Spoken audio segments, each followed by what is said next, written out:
Hey ocean travelers around the world. This is the lost city of Atlantis.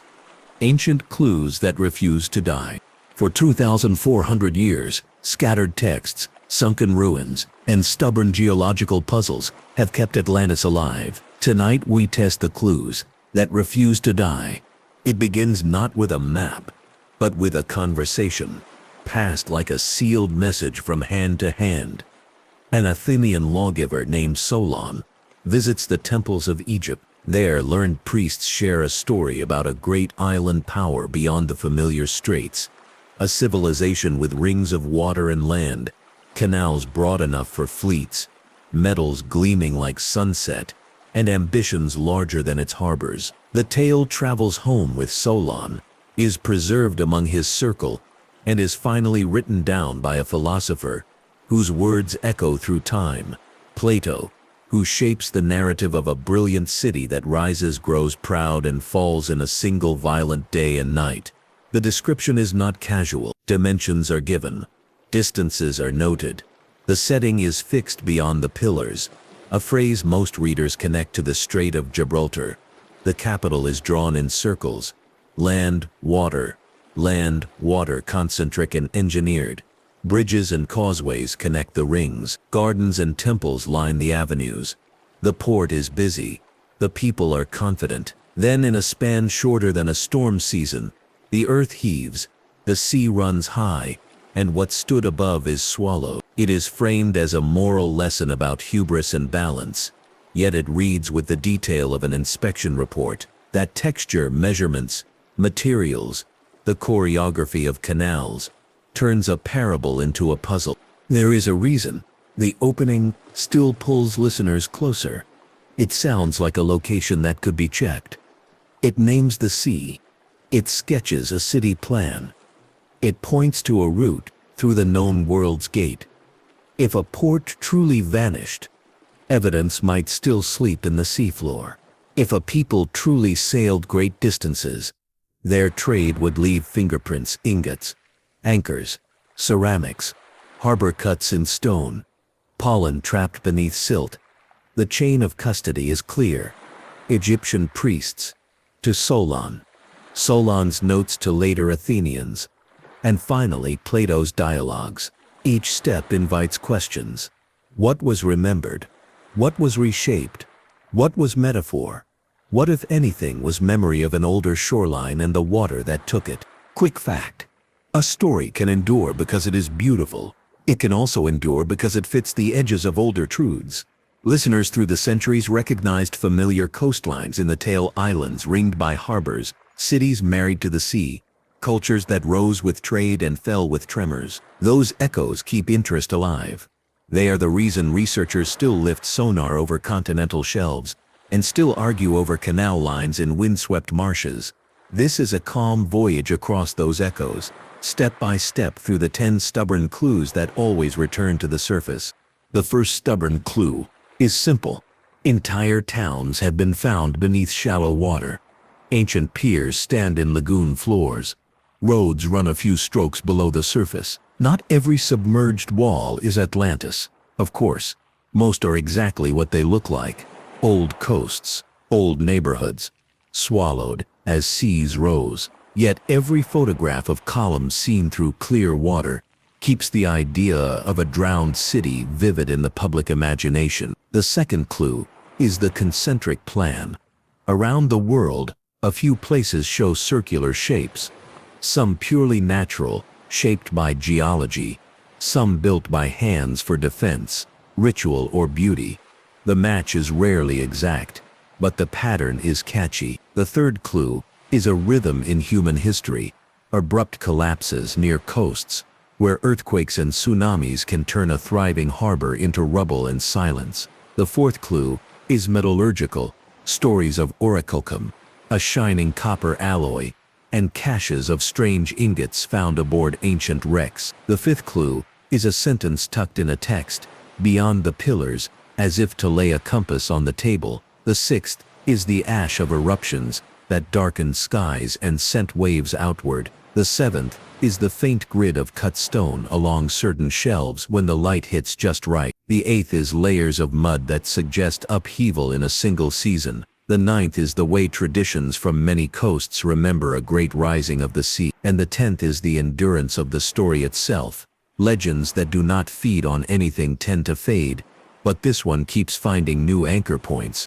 Before you get comfortable, take a moment to like the video and subscribe, but only if you really enjoy and want to fall asleep with ocean stories whenever you want. The tale moves outward, beyond Greece and Egypt, into a wider circle of flood memories. Across Mesopotamia, an old narrative describes a deluge and a vessel built in haste. Along Mediterranean shores, poets sing of islands shaken and capes broken. In the Black Sea region, some scholars imagine a rapid change from a lake to a sea, with salt water surging in and coastlines redrawn. Farther east, in the Indian Ocean, coastal communities tell of villages now beneath calm shallows. Across the wide Pacific, islands keep songs of storms and walls of water. These are not the same story, but they share themes: water rising faster than memory can hold, people moving uphill, survivors teaching descendants to watch the horizon. When known geological events are mapped, glacial melt pulses, volcanic calderas collapsing, tsunamis racing across basins. Some oral histories line up in timing and place, others do not, reminding listeners that memory is both resilient and wandering. Still, the background is clear. Coasts are not fixed. Seas shift. What stood where land met water can be here one century and gone the next. To understand how much can change, picture the world at the end of the last ice age. Vast ice sheets retreat. Seas rise, not in days but across millennia, climbing step by step over ancient beaches, swallowing river mouths, and turning coastal plains into seabeds. Shelf topography explains a lot. Many of the best places to build, gentle slopes, sheltered inlets, access to fishing grounds and trade routes, sit on the continental shelf, which today lies just tens of meters below the surface. That is where old harbors often rest. Quick fact: if a map could drain the oceans by only a small measure, it would reveal a ghostly geography of former coastlines, some braided with channels and dotted with sandbars, where ports once had perfect cover from wind and wave. These drowned shelves are not mysterious. They are expected outcomes of rising seas. The mystery is whether any one of them fits the specifics in Plato's text. This calls for a calm, careful reading of what Plato actually wrote. 2 dialogues, Timaeus and Critias, contain the core description. The passages describe a layout with rings of land and water, canals broad enough for triremes, a temple to Poseidon, a plain described in measured terms, and a location beyond the Pillars of Heracles. There is a timeline, cast as events 9,000 years before Solon's visit, though the units and translation of years have been debated for centuries. The tone is moral, framing the fall as a lesson about moderation, yet the geographic detail is memorable. Allegory and memory can overlap. A wise story can be built on a real shoreline. To separate them, the reading pays attention to measurements, materials, and plausibility. Could a Bronze Age or earlier society have engineered broad canals? Could they have built causeways and harbors on a flat plain? Yes. Could an earthquake and tsunami erase the heart of a port in a day? Also yes. If the ground liquefied and seawalls fail, the open question is not whether such things can happen, but where and when they happened in a way that fits the text closely enough to merit the name. The first major hypothesis that many consider is centered on Santorini, ancient Thera, and the Minoan world. Here, a known eruption shaped history. An island caldera blew with force, ash spread across the region, and tsunamis raced outward. Harbors were struck, trade paused. The Minoan network changed course. The strength of this idea is obvious. It ties a vivid myth to a vivid event. The weaknesses are just as important. The geography is not exactly beyond the pillars, and the circular plan, while it resembles a caldera, lacks the engineered rings and canals described in the text. Still, many features feel right. Advanced seafaring, wealth drawn from trade, palatial centers that could be remembered as splendid capitals, and a dramatic disaster that people would retell for generations.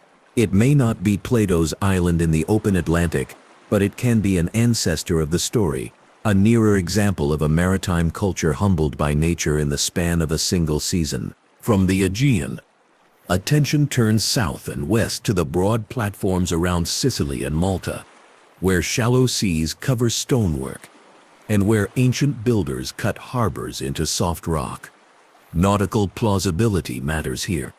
Sailors moving along this corridor have worked these coasts since deep antiquity. Sheltered coves, sea caves, and carved channels line the islands. The shelf is rich in places to anchor, and the idea of a city with engineered waterworks in such a location is not far-fetched. But the match again runs into the same test. The text points to the Atlantic side of the Mediterranean Gate, and the detailed plan describes rings not merely formed by nature, but laid out by minds and hands. What lies under parts of these shelves is promising, but proof would require unambiguous walls, canals, inscriptions, and a city plan that matches more than mood. That leads to Iberia and the Atlantic gateways.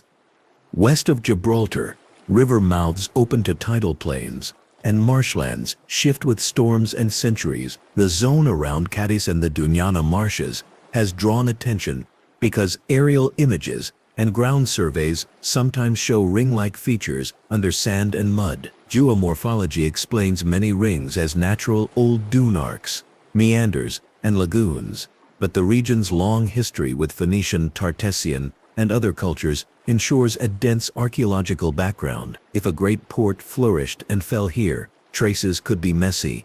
Ports silt up, channels migrate, earthquakes shake the basin. The channel networks and shallow lagoons could look like rings to a storyteller, hearing second-hand descriptions of a complex estuary. To move from suggestive shapes to strong evidence, researchers look for alignments that form a city plan, not just curves. They hope for harbor cuts with tool marks, layers of occupation debris, and inscriptions tying names to places. Until finds of that clarity appear, the Cadiz-Doñana idea remains a patient candidate, often discussed, never quite confirmed. Beyond the mainland, the Azores and Canaries sit like stepping stones across swells. Volcanic origins explain their forms, with uplift and subsidence shaping coasts over long spans. A city in the mid-Atlantic would face different challenges: volcanic soils, fewer nearby trade partners in early periods, and swells that do not always favor simple harbors. Some argue for surprises, ancient sailors reaching farther than textbooks once admitted. Others point out that trade works best along coasts with many stops. The Azores hypothesis alluring because it fulfills the romance of a great island far out to sea, but it struggles with practical ancient logistics. If ever a true ancient harbor complex is mapped there, with quarries, ramps, and roads, the conversation would shift overnight. Until then, this remains a poetic possibility, not a proven one. A particularly photogenic idea has arisen from the Sahara's heart: the Richet structure, sometimes called the Eye of the Sahara. Seen from the air, it shows large concentric rings. The resonance with Plato's plan is eye-catching. Geology provides a calmer explanation. Wind and time have sculpted uplifted rock into circles, not humans. The ring diameters are vast, far beyond any practical city footprint. Erosion, not engineering, shape the view. The stones may tell a long story, but not one of ships passing causeways to reach a central harbor. This is a prime example of a trap the human mind falls into: pattern seeking in grand landscapes, connecting a familiar myth to a dramatic formation simply because the shapes rhyme. It is a good reminder: a strong hypothesis does not rest on beauty alone. Across the ocean, the Caribbean and the Americas offer their own temptations. Off Bimini, blocks of stone form straight lines that look like roads in popular images. Divers and geologists explain how natural processes produce such tessellations in certain rock types beneath wave action. Off Cuba, sonar scans have sparked rumors of geometric forms.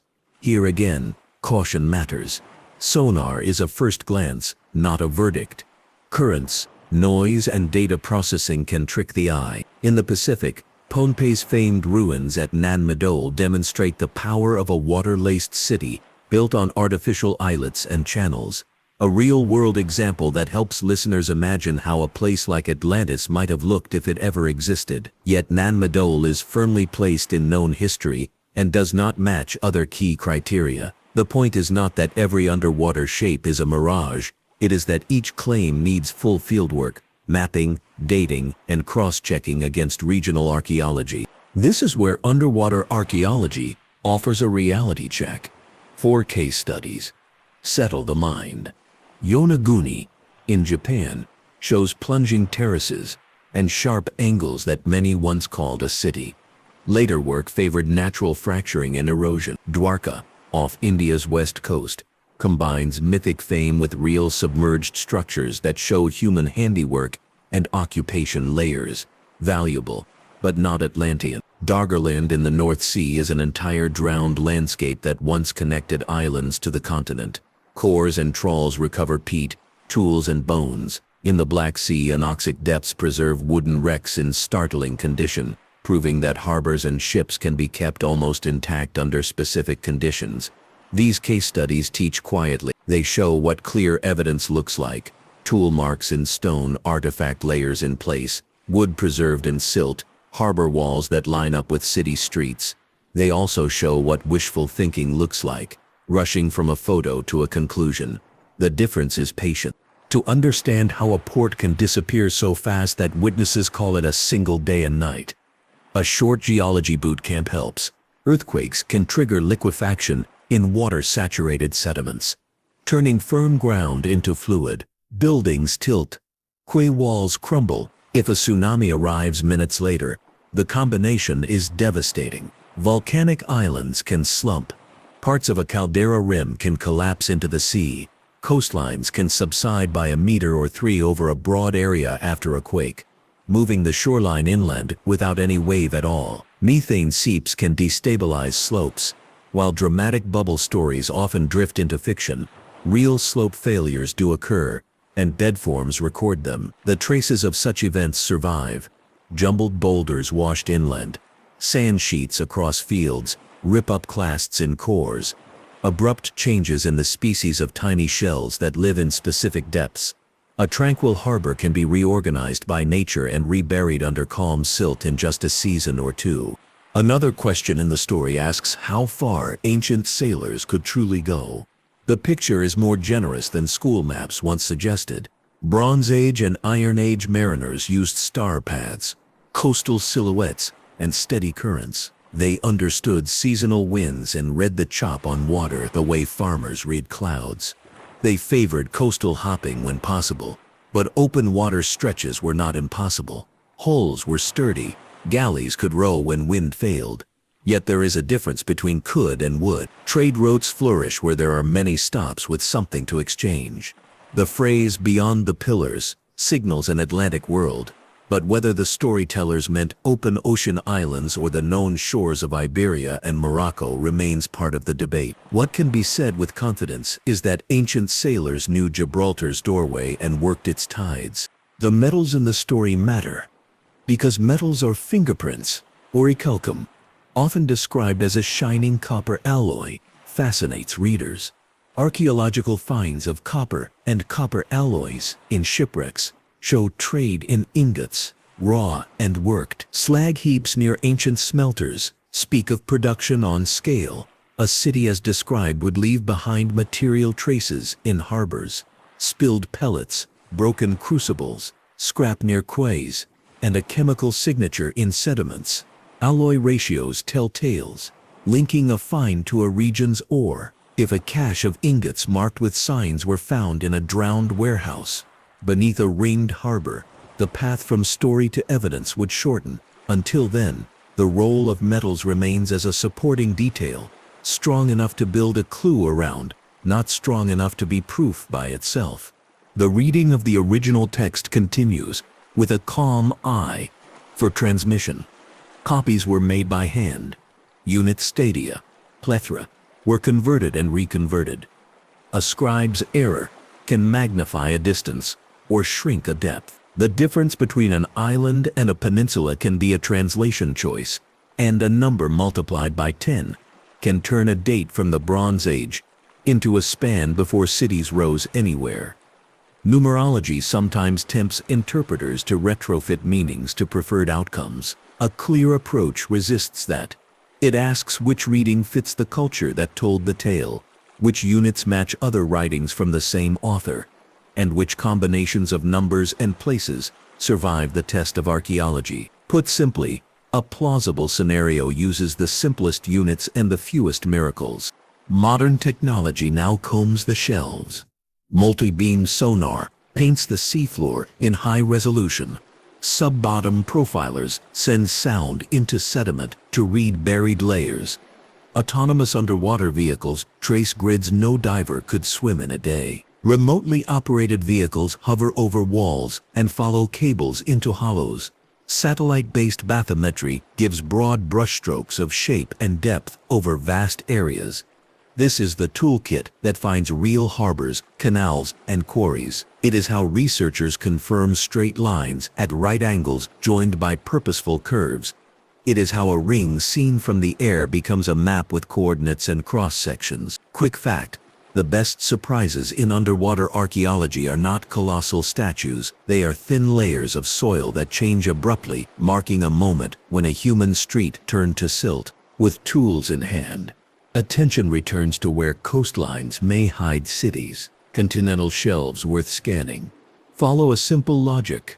Near ancient river mouths, behind barrier islands, where lagoons once held fleets, along leeward shores tucked from prevailing winds, and at tectonic margins, where quakes and subsidence raise the odds of sudden change. Priority maps highlight the Atlantic side of Iberia and Morocco, the shelves around Sicily and Malta, parts of the Aegean and Ionian seas, the Black Sea's former shorelines, and selected pockets in the central and eastern Mediterranean. Each hotspot is judged by criteria: sedimentation rates, known ancient settlement densities, ease of anchorage, and how well ancient texts describe nearby landmarks. This is not a search for a myth alone. It is a search for drowned urban life in general, of which the Atlantis story may be a poetic representative. Among top candidates, Santorini and the broader Minoan network deserves a measured deep dive.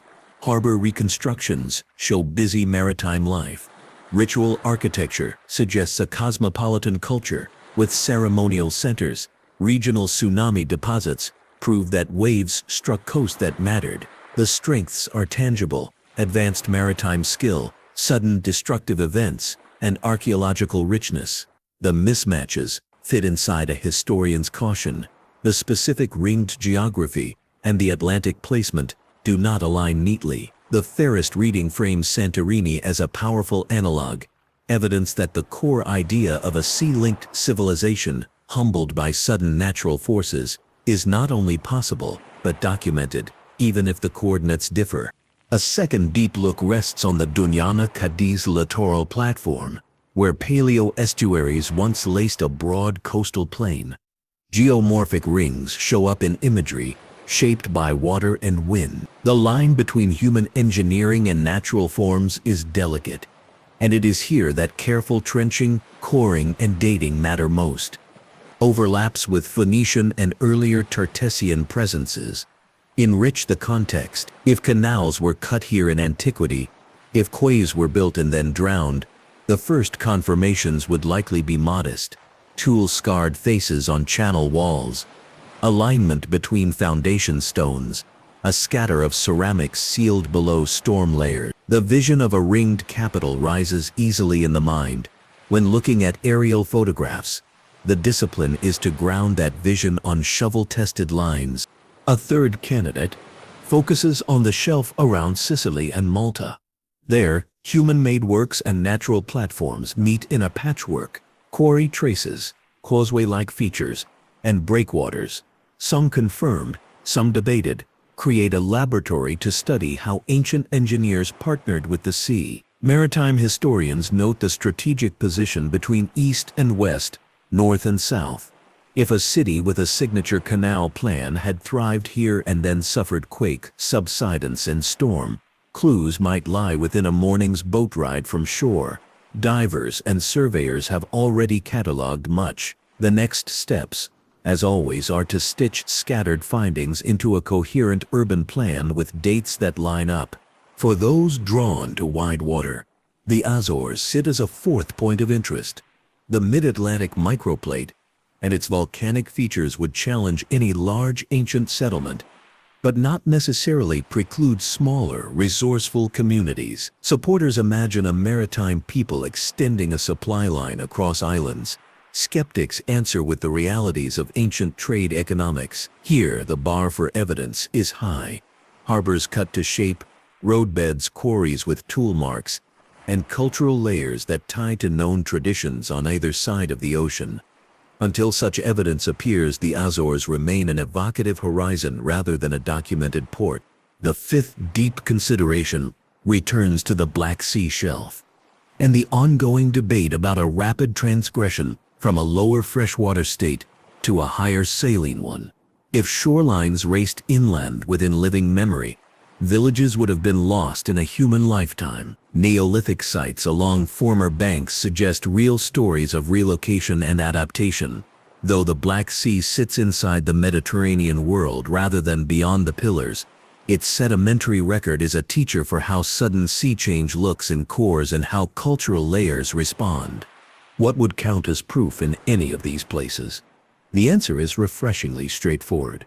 Replicable dates from multiple methods, stratigraphy that places human layers beneath abrupt marine deposits, inscriptions or place names that tie a site to a known culture, and a remembered city, a coherent plan of streets, walls, and waterworks that fits the described dimensions, ecofacts like seeds and fish bones that place daily life in context, and harbor works that could move ships in and out as described.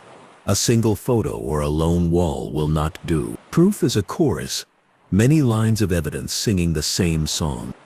Part of the process involves debunking popular claims without sourness. Some images that circulate are low-resolution scans that amplify noise into patterns. Some roads are beach rock fractures. Some pyramids are boulder stacks shaped by waves. A calm approach explains, shows comparisons, and then keeps working. Pattern seeking is a human strength. It just needs a companion named verification. Cherry picking is a constant risk.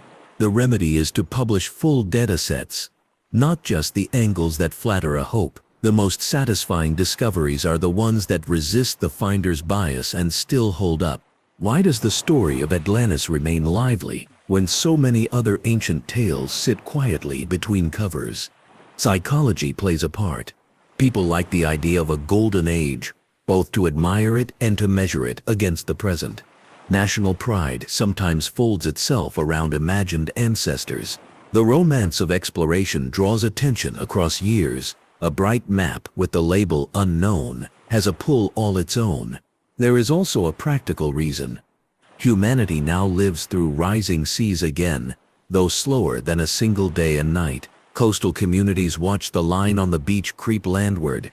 A myth about a city taken by water speaks to today with more weight than it did in times when shorelines seemed permanent. Culture and science have traded the story between them for centuries. Renaissance mapmakers played with shapes at the edge of their charts. Enlightenment thinkers argued about allegory and fact. Modern oceanography reclaimed the narrative stage, replacing sea serpents with sound waves, replacing speculation with surveys. The myth has steered explorers, and the explorers have in turn trimmed the myth, keeping the strong parts and discarding the weak. Together, they have built a healthier curiosity. Less about a single marvelous city, more about the many marvelous coasts humanity once walked that now wait a few fathoms below. To bring order to all of this, a fair synthesis ranks hypotheses with a simple scorecard. The criteria are transparent. Textual fit. Does the layout, location, and description align? Geological fit. Do known events and formations support the possibility? Navigational plausibility. Could ancient sailors reach, supply, and trade there? Archaeological signals. Are there existing finds pointing in the right direction? Technical feasibility. Can modern tools thoroughly survey the area? Weights can be adjusted, but the procedure helps keep feelings from steering the helm. In such a calm accounting, the Santorini Minoan complex scores high for event clarity and maritime culture, but lower for location mismatch. The Dunyana Cadiz Littoral scores moderate across the board with a strong need for decisive fieldwork. Sicily, Malta scores well for archaeology and navigation, with more to learn about exact urban plans. The Azores score low on practical ancient logistics, until strong finds appear. The Black Sea is an excellent analog for rapid sea change, but not a geographic match for the phrase about the pillars. The leaderboard is not a verdict, it is a living snapshot of evidence. The practical next steps read like a fieldwork wish list. In Iberia's tidal plains, targeted cores at ring-like anomalies could look for abrupt silt layers above occupation debris. Around Malta and Sicily, expanded multi-beam coverage of likely harbor cuts could refine maps and guide divers to promising straight lines and angles. In the Aegean, more work around tsunami deposits can better model the scale of past waves. In the Black Sea, continued shelf surveys will expand the catalog of drowned sites. On mid-Atlantic islands, a handful of carefully chosen bays could be mapped wall to wall for quarries and ramps. Each step is ordinary science, slow, precise, repeatable. Each step has the potential to shave uncertainty from a debate older than most nations. The script's calm current returns to the opening scene. The Egyptian priests, the Athenian visitor, the philosopher at his desk, and considers why the tale was told at all. It served as a mirror for Athens, a reminder that power must be tempered. It also preserved a hint that the storytellers had noticed something about coasts. They change. The sea gives and the sea takes away. Ports silt, walls sink. Quakes arrive without appointment. A people who live by the water live with memory as their compass. That may be the truest part of the story. In every generation, someone looks seaward and remembers a house that stood where fish now swim. A gentle image closes this part of the voyage. Early morning, over a modern estuary. The tide is out. Mudflats shine like bronze. In the distance, wooden posts rise in straight lines. The remains of a pier that once served small boats. Birds stand on posts that once tied ropes. Beyond, a navigation light blinks. It is not Atlantis. It is just a place where the boundary between land and sea has moved, as it always does. Yet even here, in the quiet, the mind holds the shape of a ringed city, and wonders which shelf, somewhere, holds stones that would answer old questions with simple facts. What makes the original description linger in the mind is the level of household detail. The city is not only grand, it is practical. The text speaks of bridges that cross channels, of quays that allow ships to tie off, of storerooms and temples placed with intention. The plan of concentric water and land suggests traffic moving in circles, as well as across spokes, a layout that can spread crowds and cargo without choking the center. The materials are named as if the writer could run a hand across them. Black stone, white stone, red stone. A temple glows with a facing of a shining metal remembered as orichalcum. Gardens and training grounds fill the spaces between walls and water, and a long straight canal connects the heart to the sea. The plain beyond is level, gridded, and irrigated, bound by mountains like a natural amphitheater open toward the coast. Taken together, the picture has the calm logic of a port built by people who understood work as well as ceremony. There is a lesson in this. Legends that endure often carry the weight of everyday tasks. A myth that speaks only of thunder fades. One that quietly mentions harbor depths and warehouse doors sits more firmly in the mind. When listeners today replay the account, they can imagine crews hauling cargo along a quay, farmers moving water through channels, and a lighthouse keeper watching the channel's mouth. Even the notion of a long, straight canal is not wild for the ancient world. Canals linked the Nile to harbors. Engineers in many cultures cut ditches, shaped banks, and understood how to keep water moving slowly enough for boats to pass without eroding the sides. If that knowledge is applied to a coastal plain with soft sediments, the result could resemble the described avenues of water. Beyond the layout, the rhythm of life in such a city is easy to picture. Ships arrive on the flood tide, unload amphorae and ingots, reload with grain, textiles, and crafted goods, then wait for the ebb. Market hours follow the sea. Festivals light the central island. Younger sailors learn star paths on the outer walls, where the view is clean and the wind is steady. The city's confidence comes not only from wealth, but from being a meeting place. Languages mix at the quays, and foods travel that once grew only in distant soils. When people retell the story, they remember not only the grandeur, but the feeling of a place tuned to the water's clock. The broader plain surrounding the city also matters. The description of measured fields is not ornamental. A city that supports a large population requires dependable food. A flat plain with rivers crossing it can be divided into rectangles, irrigated by gravity, and harvested in organized cycles. Ancient farmers in many regions used similar methods: raised banks, sluice gates, and seasonal maintenance that turned floodwater into an ally. If the plain sat at a low elevation near the sea, it would also face a quiet but constant challenge: subsidence and salt. Good management would keep the fields sweet and the drains clear. Poor management would invite the sea to creep inward, not as a dramatic wave, but as a slow salting of the earth. The story's memory of ordered fields hints at people who understood this balance and kept it, at least for a time. When the conversation returns to the cause of the city's fall, the calm approach holds. A quake is not a rare visitor in the regions named. The edges of plates whisper and sometimes speak loudly. If a large tremor shook a deltaic plain, the effect could be widespread liquefaction. The ground wobbles, water rises through sand, and structures lose their footing. If within hours, a tsunami arrived from a triggered landslide or a seafloor shift, the plain would briefly become an extension of the sea. There would be no need for dramatic fire or rifts. Simple mechanics could do the work. In the months after, the channels that once drained fields might become deeper tidal creeks, and silt would blanket foundation. A generation later, the memory would compress all of it into a day and a night, which is how human storytelling works when the turning point is obvious and the aftermath feels like a single season. In this light, the search narrows to where such a combination is both plausible and well placed for trade. Iberia's Atlantic plain fits many of those conditions. So do parts of North Africa's coast, with broad estuaries and barrier systems. The central Mediterranean offers similar geographies, though inside the pillars rather than beyond. The difference between these options is not whether a city could vanish, many could, but which one matches the details. Concentric works, straight canals, a gridded plain, and a sailor's doorway to the wider ocean. This is why the patient mapping of shelves and marshes remains the heart of the matter. A listener might ask a simple question here.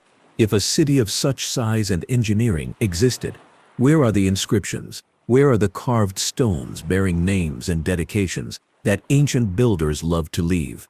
The answer is practical. Stone is heavy and expensive to move long distances. In most coastal cities, only certain public works and temples bear grand inscriptions. Houses and shops, even in rich places, often used rubble and timber. If a flood covered a port district and silt sealed it, surviving inscriptions would likely be those anchored to durable cores, the base of a temple wall, the threshold of a gate, or a quay's face. These might still exist beneath mud, but until a trench finds the right line, they remain out of reach. The lack of inscriptions does not prove absence. It simply emphasizes how little of some shelves has been opened with trowel and brush. Another common question concerns the famous metal, orichalcum. The idea of a gleaming alloy tempts imaginations towards lost technologies, but there is no need to cross into fantasy. Copper alloys with golden tones are well known. Brass in different forms and copper with traces of other elements, can shine in ways that catch the eye. Shipwrecks have yielded copper and copper alloy ingots, whose composition can be tested with modern tools. The signature of an ore source, the blend of trace elements, is like a name tag. These signatures connect cargo to mines and mines to regions. If a city specialized in a particular alloy used in ritual or decoration, sediment near its docks could carry that chemical fingerprint in fine particles. A core driven a few meters into harbor mud can read like a diary, separating layers by century and linking pollution peaks to periods of heavy industry. This kind of quiet evidence is less romantic than a golden plaque, but it is often more decisive. Transmission of the story through hands and languages also has a tidy explanation. When numbers look too large or too precise, copyists may have used a unit that later readers misunderstood, or they may have slipped a zero in the wrong place. Ancient counting systems did not enjoy the safeguards of printers and typesetters.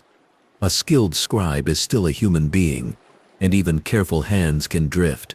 This is not a defect in the story, only a reminder. Every ancient measurement is a prompt to check context. What constitutes a stadium can shift by place and period.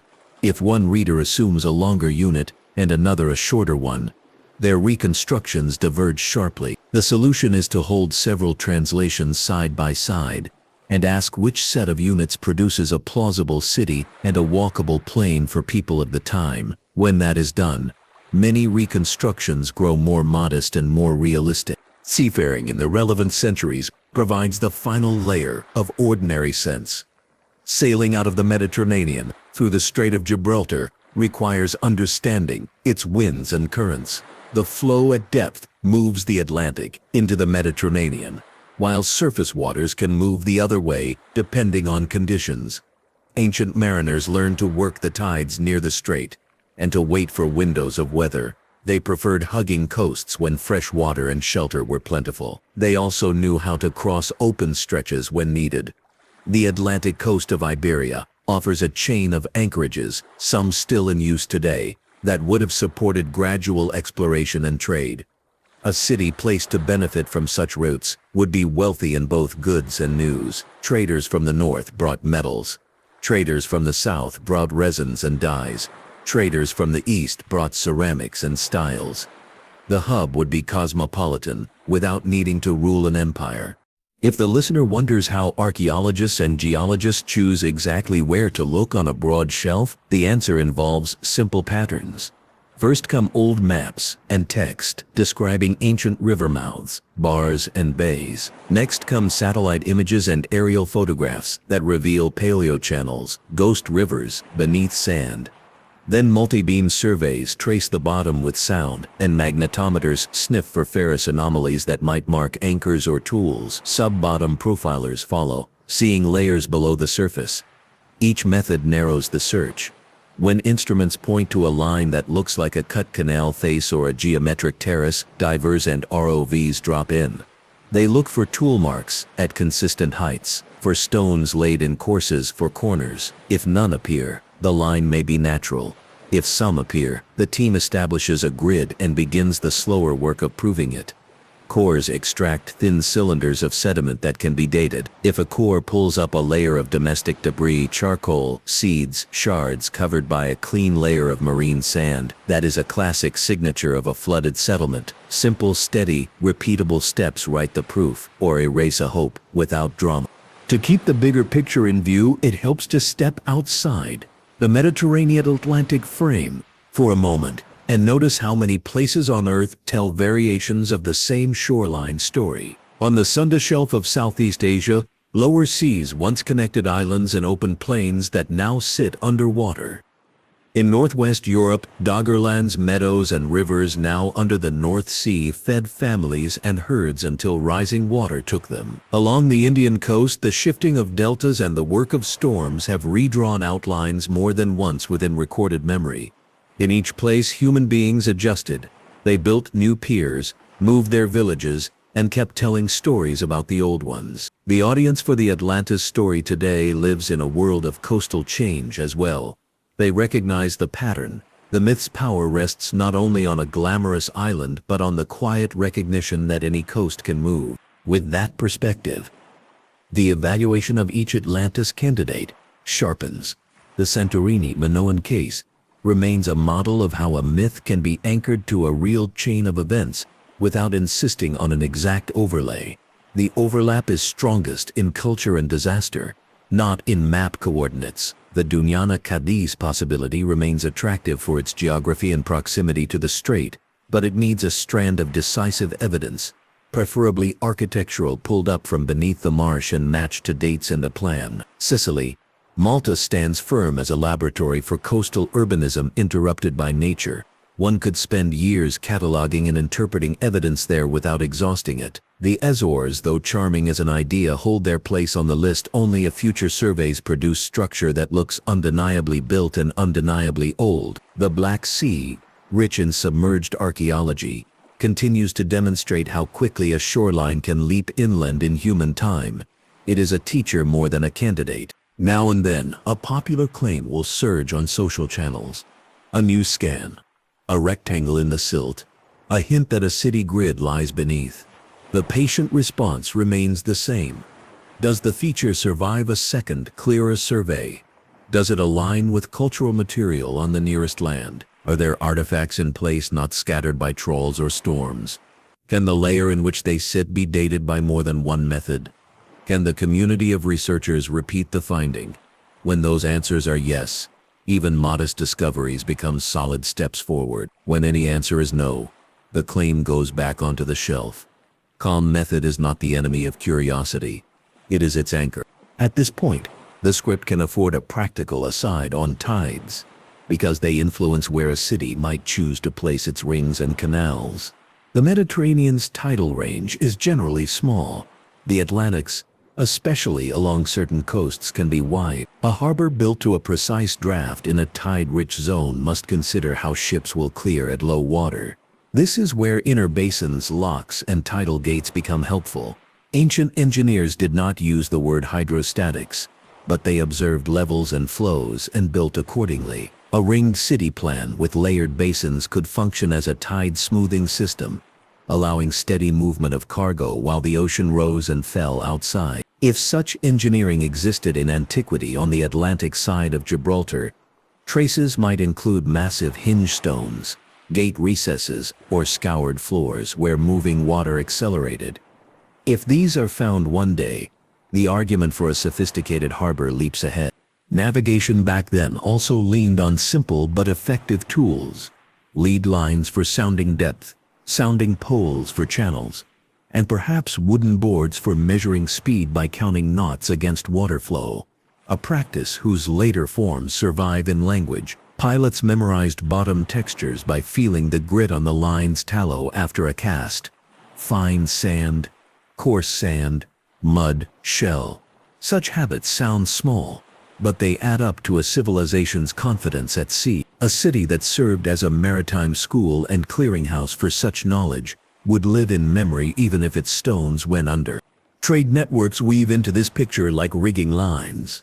Copper from Cyprus, tin from Iberia, or Brittany or Cornwall, gold from African rivers, resins and cedar from the Levant, dyed fabrics from skilled urban centers.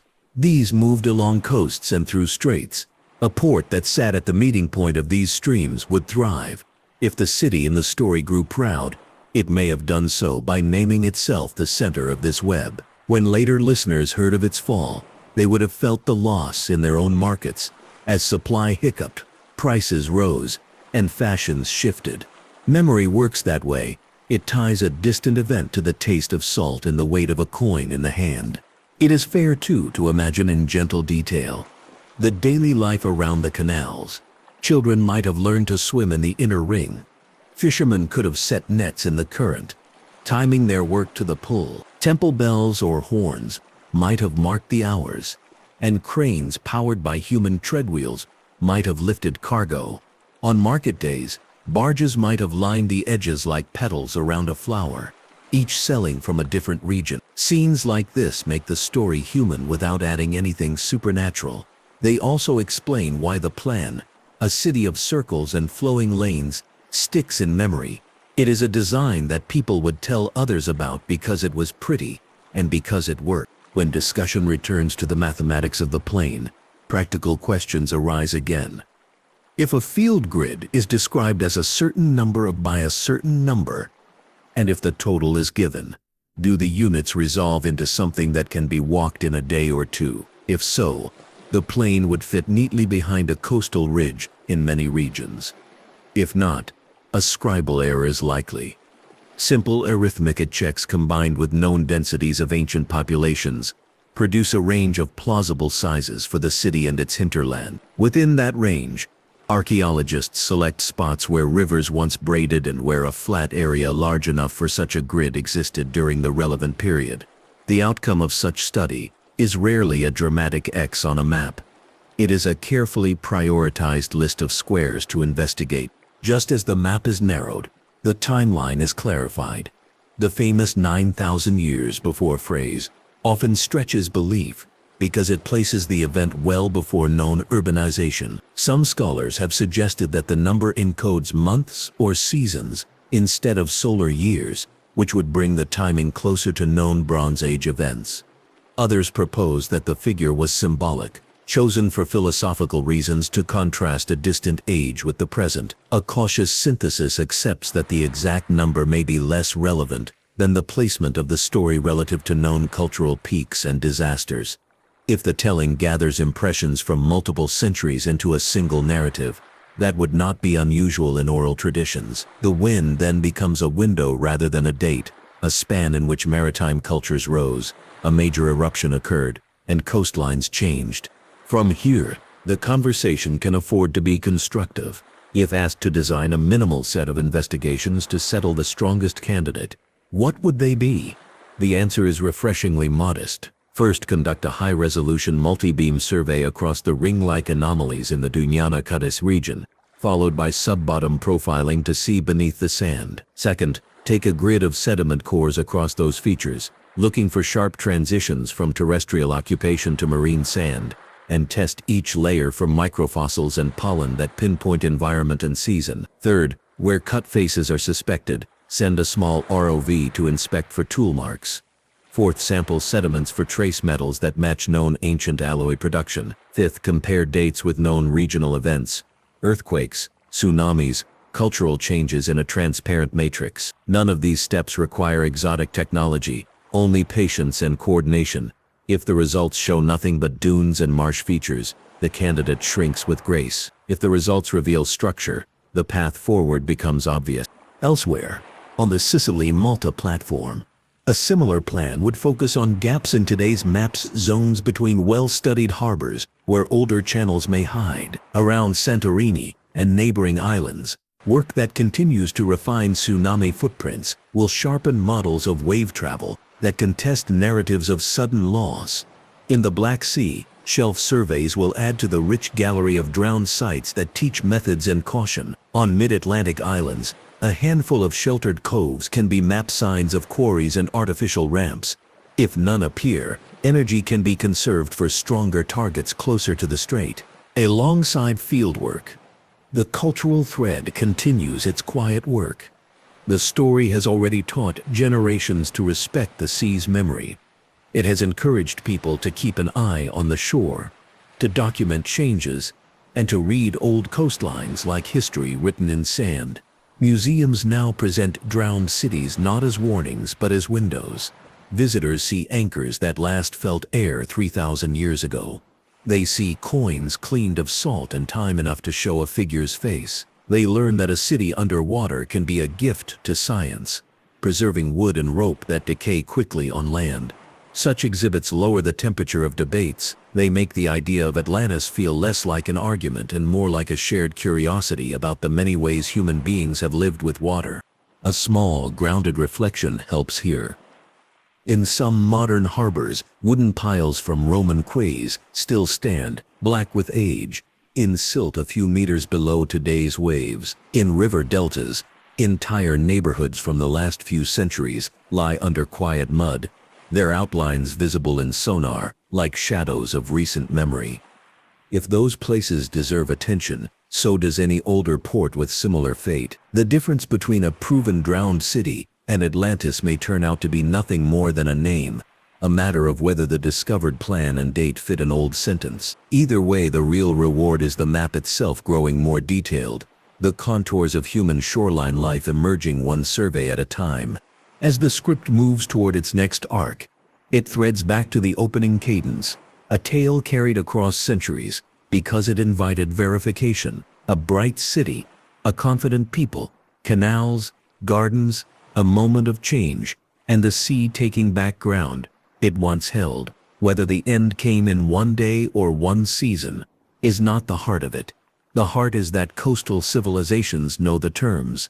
They build, they measure, they prepare, and sometimes they move. The loyalty of the story lies not with a single address, but with a human habit, the habit of living at the water's edge and remembering that the edge moves. The city's imagined heartbeat slows and the script widens again. Not to drift, but to let patterns from other shores clarify what kind of traces should exist if a ringed harbor once stood where river water meets the tide. In sheltered embayments around the world, dredging sometimes pulls up fragments of everyday life, the shoulder of a jar, a carved peg, a worn gaming piece that slipped from docks and settled into silt. When these finds appear in orderly layers beneath a blanket of clean sand, the story is usually simple: a working waterfront, then a sudden change, then silence. If the change came with shaking and flooding, the sand tends to be sharp-edged in the core, a quick layer rather than a slow rain, and the tiny shells in it tend to match deeper water than the site once knew. Such signatures do not require legend to be meaningful, but when a legend points to a shelf with many such signs, attention gathers there like boats in a lee. Technology guides that attention with a gentle, methodical hand.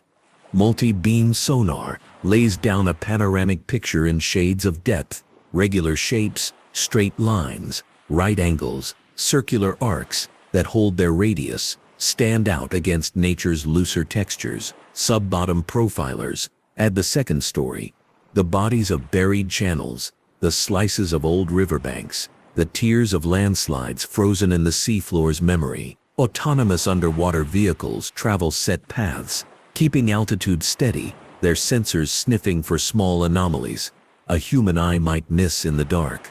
Remotely operated vehicles arrive last, not with drama, but with focus, to look closely at what maps and profiles hinted was there. If they meet a face of cut stone, it will not be the shadow of an idea. It will be a surface with tool marks, edges and joints that repeat at human scales. If they meet only eroded ledges, that too is a conclusion. This is the unhurried tempo of seafloor truth. Watch out for this. The more precise the technology becomes, the more temptation grows to treat any crisp image as confirmation. That is why surveyors loop back over the same patch of bottom from different angles, at different times, and even with different devices.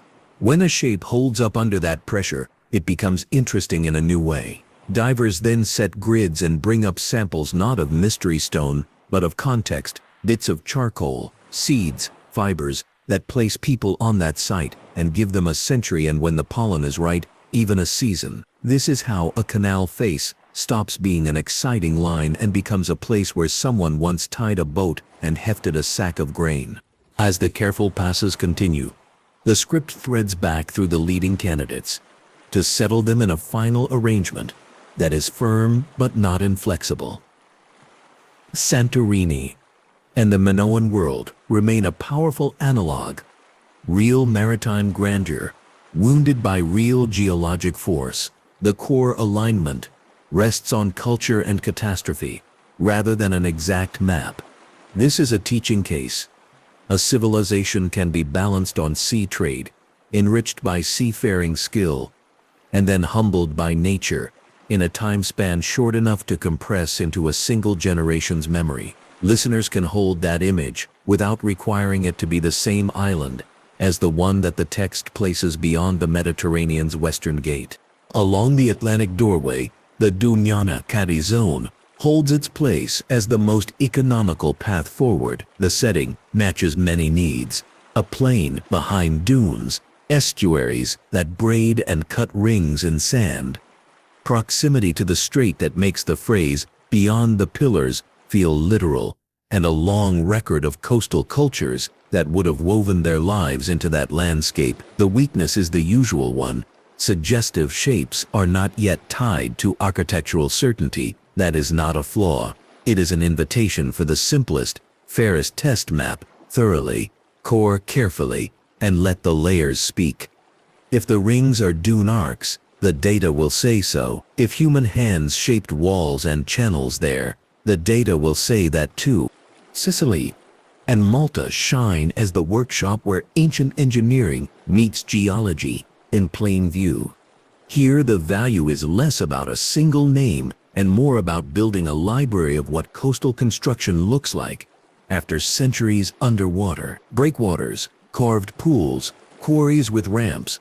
The catalog from this shelf helps interpreters elsewhere draw distinctions faster between natural and built. It also proves that complex seafront architecture is not an outlandish ask of antiquity. It exists, and it is photogenic even when half buried. Farther into the ocean, the Azores return as a quiet horizon. They satisfy a poetic longing for a grand island out in the swells, but they lack the simple logistics that make a large ancient city plausible. Nearby supply points, many trading partners within easy reach, and harbors that behave predictably in storms. The bar for evidence must be correspondingly higher. And if one day a harbor wall with cut faces and a paved ramp is found, the conversation will recalibrate. Until then, their role in this script is to remind listeners that beauty and allure are not the same as proof. The Black Sea steadies the mind one more time. It shows what a rapid rise in water level looks like when it takes villages and fields within living memory. It shows how a stratified sea can preserve wood and rope, and even the shape of a hull. It does not fit the beyond the pillars clause, but it underwrites the mechanics that any drowned city hypothesis must obey. Continuity of life, followed by a fast event, followed by a clear set of changes in the sedimentary record. It is a laboratory for understanding, and its lessons apply beyond its shores. A gentle interlude folds back to claims that have captivated many imaginations, but falter under patient light. The Richet structure, ringed and striking, is lifted by geology and carved by wind rather than people. Its rings are too large, its context inland rather than coastal, its surfaces a textbook for erosion rather than engineering. The Bimini Road demonstrates how beach rock fractures can form straight lines that mimic masonry to a hurried glance. The Cuban deepwater rumors illustrate the gap between a dramatic sonar blur and a plotted map with scaled, repeatable features. Each of these examples is useful, not because they invite scorn, but because they train the eyes. After learning from them, a viewer becomes better at telling a built corner from a broken ledge, a planned canal from a tidal creek. From discernment, the script glides to daily textures again, because large questions benefit from small details. In a ringed city designed for calm movement of boats, the water itself would be part of the street system. Seasonal maintenance crews would clear weeds from slow corners, sluice keepers would lift and lower gates to refresh inner basins, stonecutters would replace worn coping blocks where barges rubbed. At dawn, bakers would deliver food by boat, as well as by cart. At dusk, lamps would be trimmed along quays as children watched fish gather under the warm light. Scenes like these show how engineering and routine reinforce each other. They also suggest where evidence concentrates, where ropes chafed stone at regular heights, where soot-stained ceilings near gatehouses, where food markets left seeds that fell between dock planks and slipped into silt. The more practical the picture becomes, the clearer the testing steps appear. For the Atlantic Plain, core transects should cross any ring-like features from center to edge, set at intervals that capture both high and low points. Radiocarbon dates from plant fragments in terrestrial layers should show consistency across the grid, then give way in a narrow band to marine sand with shells that date to the event. If the change was very fast, the transition will be sharp. If it was a slow encroachment, the transition will smear across centimeters that represent decades. Trace metal analysis should compare background levels with peaks. A spike in copper-associated elements in the same time slice as urban debris would nod toward industrial activity.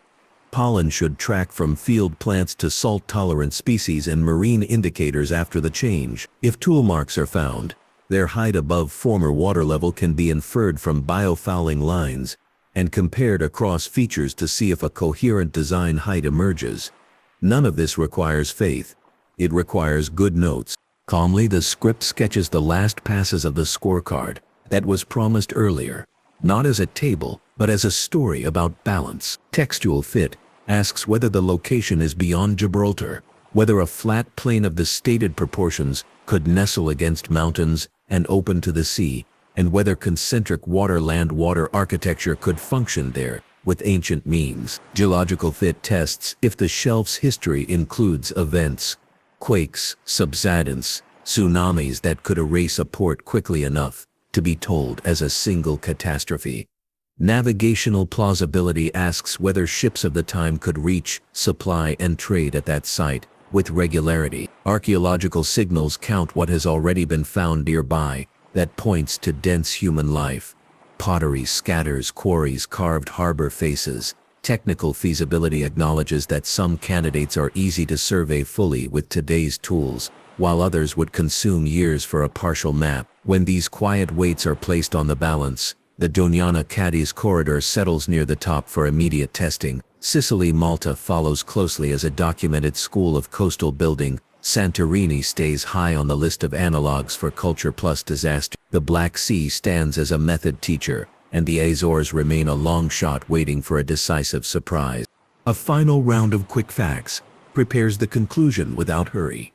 Quick fact: most round cities documented to date are modest in footprint, but rich in detail. Piers, streets, foundations, because ordinary lives leave orderly traces. Quick fact: a city plan with rings would concentrate traces at repeat intervals.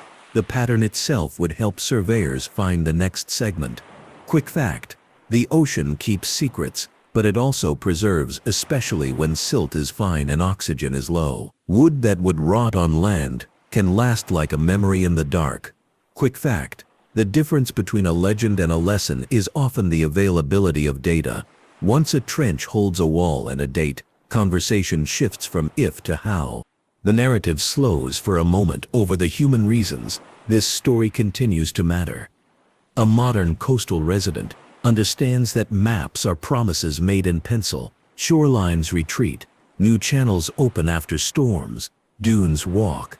That lived knowledge gives the Atlantis story its enduring sympathy. The legend is not just about a proud city. It is about anyone who has watched a tide creep closer to a garden, anyone who has stacked sandbags, anyone who has moved a cherished shop from the waterfront to a safer street because the sea had a new idea. The philosopher's lesson about moderation has companions: adaptation, patience, and the humility to measure often and speak with care about what the measurements say. From that shared ground, the script shapes the ending it promised.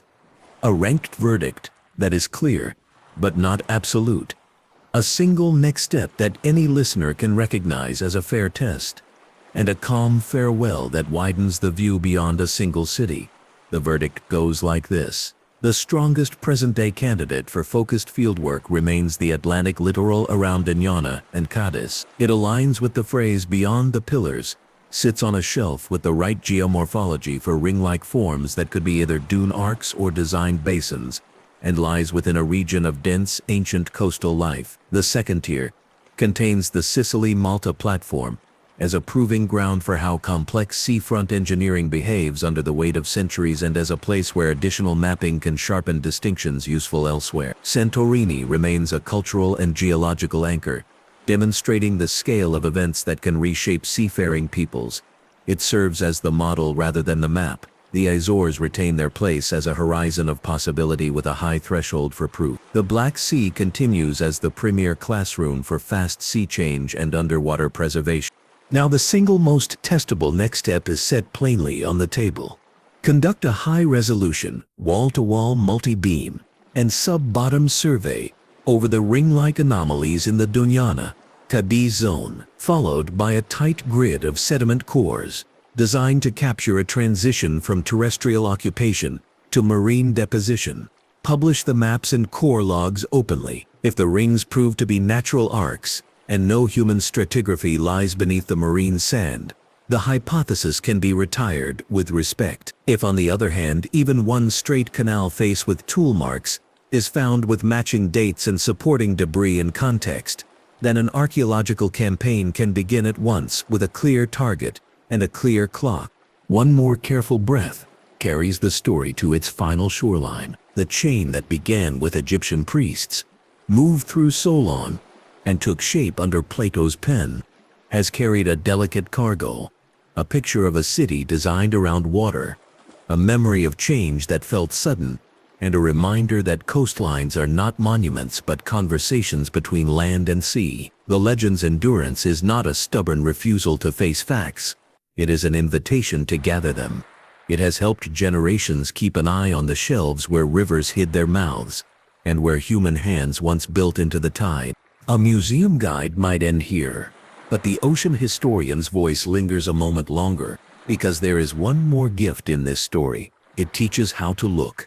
Stand at any estuary at low tide, and the bottom writes in simple words channels, bars, pools, eelgrass, the paths boats prefer. At high tide, the same place is a plain of glitter.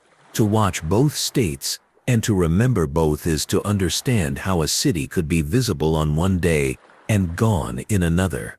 This is not a cause for fear, it is a cue for attention. Knowing that the edge moves is the first step to living wisely at the edge. The closing image is quiet on purpose. Evening settles over a harbor. A small boat glides along a modern quay, where children lean over the rail to watch fish turn.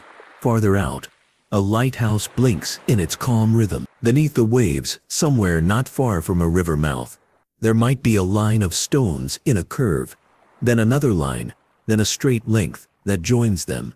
It might be only geology. It might be the top course of a wall that once supported a market canopy where a mother counted coins, while a child tasted salt on his lips and looked toward the channel's mouth. If divers and maps one day find that wall, the debate will quiet, not because the mystery dies, but because it changes shape, becoming the kind of mystery that science likes best. How people arranged their lives along water, what they ate, what they made, what songs they taught their children to keep time with the tides. The script completes its promise by stepping clearly across the threshold between legend and work plan. The ranked verdict is given with measured confidence. The single most testable next step is precise, and the broader lesson is placed where it belongs, in a future where many coasts, not just one, ask for thoughtful attention. The farewell is gentle. May every listener who loves sea stories carry this one not as an argument, but as a reason to care for shores, to measure honestly, and to read the subtle signs written in mud and light. A last line closes the wake behind the story with a steady cadence. The sea forgets nothing. It files everything. It keeps ruins and preserves ropes.